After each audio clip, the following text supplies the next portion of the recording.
It's Monday, and hopefully you've got some excitement to start your week. Intel certainly tried to drum up some of its own at its desktop launch event in New York this morning, as the company announced a new lineup of desktop chips focused on gaming and content creation. Highlights included a new 28-core, 56-thread Xeon and an updated X series lineup with 68 platform PCI Express 3.0 lanes, bigger cache sizes, and soldered thermal interface material to help with overclocking. The biggest news for gamers was probably the 9th gen core chips for desktop, with the flagship and much rumored and leaked i9-9900K featuring 8 cores, 16 threads, and a clock speed of 5 GHz, as well as the aforementioned soldered TIM. Although you'll have to wait until November and December for the X series and Xeon parts respectively, the new Core i9s can be pre-ordered today with availability and shipping on October 19th. Well, I guess we'll have to wait for the...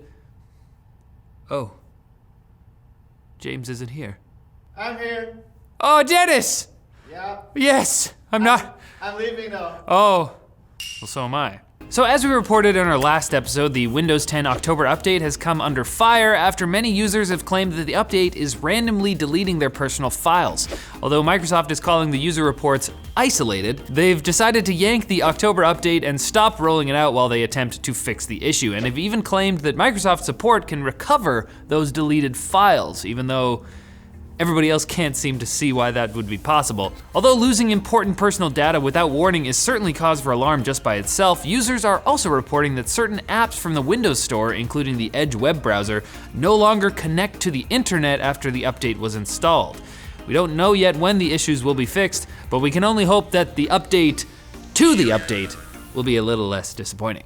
Another flagship phone launch is just around the corner. We've already got the iPhone XS, the Google Pixel 3 is all but certain to be announced tomorrow, and now the OnePlus 6T will be shown off to the world on October 30th, according to an official announcement from the company.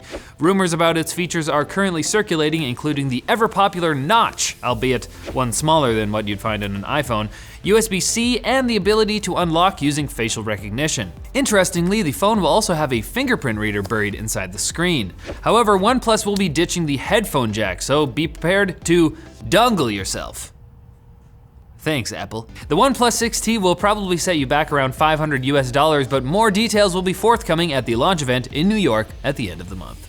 And now it's time for Quick Bits, brought to you by Synergy. If you're an IT professional or a power user who uses 2 or more computers at the same time that run a different operating system on each computer, like Windows, Linux, or Mac OS, you could have a severe mouse and keyboard problem. You probably have a bunch of mice and keyboards strewn across your desk, but then you forget which mouse or keyboard goes to what, and you're just, why are things this way? Synergy is a software download that combines your desktop computers together into one cohesive system. Run a single keyboard and mouse across multiple computers seamlessly so you can stop juggling mice and get back to work. Click the link below to learn more. If you're a citizen of the land down under, that's Australia, you might find that your Apple Watch is behaving as if it's just been on the receiving end of a kangaroo's foot, as many Apple Watch 4s in Australia are suffering from reboot loops after the recent daylight saving times clock adjustment. Apparently because the virtual watch face can't deal with a day that appears to be an hour short, and it's not even clear if a fix is coming. So, that's dumb. If you've ever been tempted to cheat at Fortnite, this might be enough to dissuade you. Attackers are intentionally targeting would-be cheaters, but not as some sort of weird vigilante crusade. Rather, they're using YouTube videos to distribute what are supposedly cheats such as aimbots, but are actually EXEs that have stolen user data as well as cryptocurrency. So remember that cheaters never win. I mean, they sometimes win. No. I'm sure many of you have been looking forward to playing Assassin's Creed Odyssey, but many users are still having issues as Ubisoft servers have been hit with several DDoS attacks.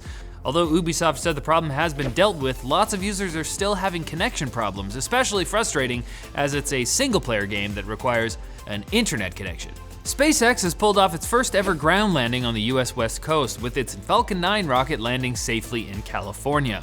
Although this isn't Elon Musk's first landing near the Pacific coast, it's the first that's on good old terra firma instead of out on the ocean. That means land, I guess. This marks a nice milestone for the company, as it shows it won't have to rely on waterborne drone ships in order to land its craft.